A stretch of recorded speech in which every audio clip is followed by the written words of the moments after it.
नाजरीन अस्सलाम वालेकुम। आज की वीडियो में हम बात करेंगे एक ऐसे वाक़े पर जिसने दुनिया भर के मुसलमानों के दिल दुखा दिए।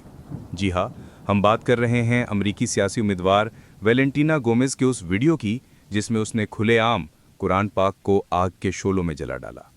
ये वाक़या उस वक्त पेश आया जब गोमेज ने अपने इंतखाबी मुहिम के दौरान एक वीडियो जारी की। इस वीडियो में वो हाथ में फ्लेम थ्रोअर पकड़े हुए नजर आती है और कुरान को जलाकर ये ऐलान करती है कि वो टेक्सास से इस्लाम को ख़त्म कर देगी। उसने मज़ीद सख्त और नफ़रत अंगेज़ जुमले कहे, जैसे कि इस्लाम को दहशतगर्दी से जोड़ना और मुसलमानों के खिलाफ खुली नफ़रत फैलाना।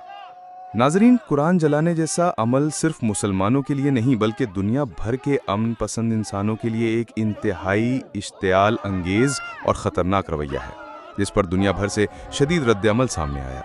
अमेरिका के बड़े अखबारात ने इस अमल को नफ़रत पर मबनी और ख़तरनाक करार दिया। इंसानी हुकूक की तंजीमों ने कहा कि ये सिर्फ मुसलमानों की तौहीन नहीं बल्कि मजहबी आज़ादी पर हमला है। दूसरी तरफ सोशल मीडिया पर मुसलमानों ने सख्त गम और गुस्सा का इजहार किया।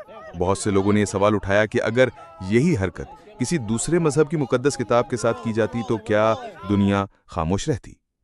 नाजरीन, हमें ये याद रखना चाहिए कि कुरान जलाना या किसी भी मजहब की मुकद्दस किताब की तौहीन करना किसी भी मसले का हल नहीं है। इस्लाम ने हमेशा सब्र, हिकमत और अमन का पैगाम दिया है। ऐसे वाक़यात हमें ये सिखाते हैं कि हमें अपने दीन की अज़मत को और ज़्यादा समझना चाहिए और नफ़रत का जवाब नफ़रत से नहीं बल्कि इल्म, इत्तिहाद और सब्र से देना चाहिए। आखिर में नाजरीन, ये वक्त है कि हम सब मिलकर दुनिया को दिखाएं कि कुरान जलाने से इस्लाम ख़त्म नहीं हो सकता।